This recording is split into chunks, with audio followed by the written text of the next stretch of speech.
All right, it is still the I Am Me 2024 conference, and I'm here with a very important lady. She's the executive head of transformation and strategy at Nedbank. Her name is Kershin Govender. How are you doing this afternoon? I'm good, thank you very much. And how are you? I'm amazing. Thank you so much for taking the time to chat to me. Chat to me about Nedbank's involvement in a conference like this. Why? Yeah. So I think the first thing is Nedbank prides itself on being a purpose-led organization. So our purpose is to use your financial expertise to do good for all of our stakeholders. So when one looks at something like diversity and inclusion and belonging, it is a very purposeful thing. And that actually drives your profits in the right direction. So all of these things, have intersectionality between them. And I think for us to look at them as singular concepts would actually be a misfit.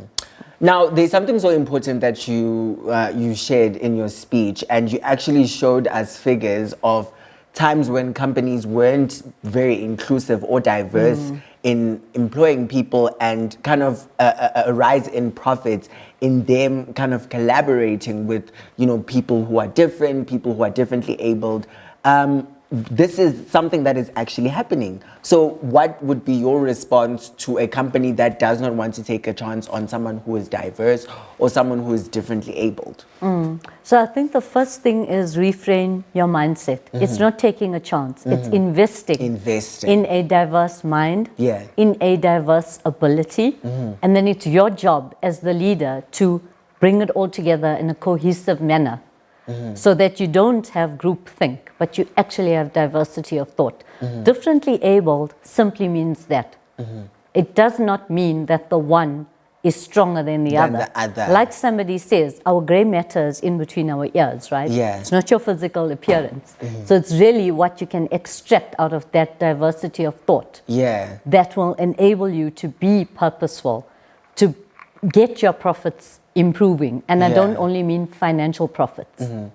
Now, we're seeing, a conference like this that brings people from all across the country, from all walks of life coming in to hear all these different brands and all the strides that they're making in employing, but also investing, like you said, investing on differently abled people. Now, as we move forward, will we see companies kind of engaging and employing and investing in differently abled people? Yeah, definitely. I mean, in my mind, I see that we need to move from a more competitive mindset to a collaborative mindset. So it's not only what you do in your singular organization, but how can we, if for example, we've got, which we do by the way, gender neutral bathrooms, and we've got transition coaching for maternity. Okay, so if you just take those two concepts, it should not be in a competitive space. So that can actually be rolled out not only in the rest of the banks, but in financial services, etc. So I think that's something we can do. And definitely belonging is the future. It's a word like previously, we would have innovation. And yes, innovation has been around forever. But there are times in life when your context changes. Like now, if you think about what's happened, when we went into the pandemic, it challenged everybody in a different way. Then we also had a socio-economic climate that's obviously not good. Now, if you look at, I think it was just a week ago where I saw on ENCA, there was an article which said mental health in South Africa is actually deteriorating. So you don't really want, to be in a country over and above the electricity shortages and everything else. Now we also creating a mental health problem because of the socioeconomic challenges people are facing. Now, then, would you say that employers should invest in the mental health of their employees? Yeah, definitely. Look, in fairness, I think a lot of us are doing that. But now it's about how do we accelerate and really try to get people to also speak about that.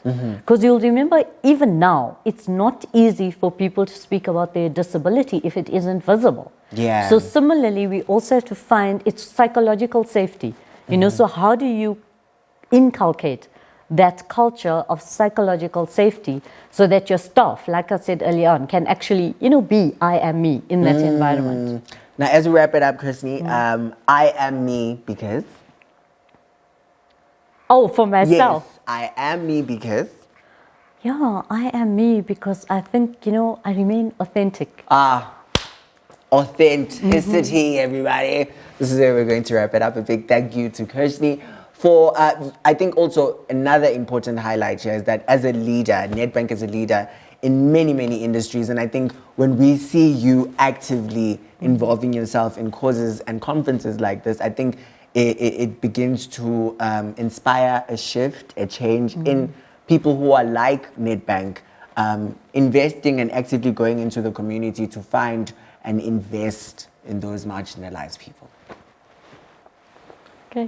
Thank you. It That was wasn't too amazing. daunting. Right? Okay, It was guys. just a nice conversation. Yeah.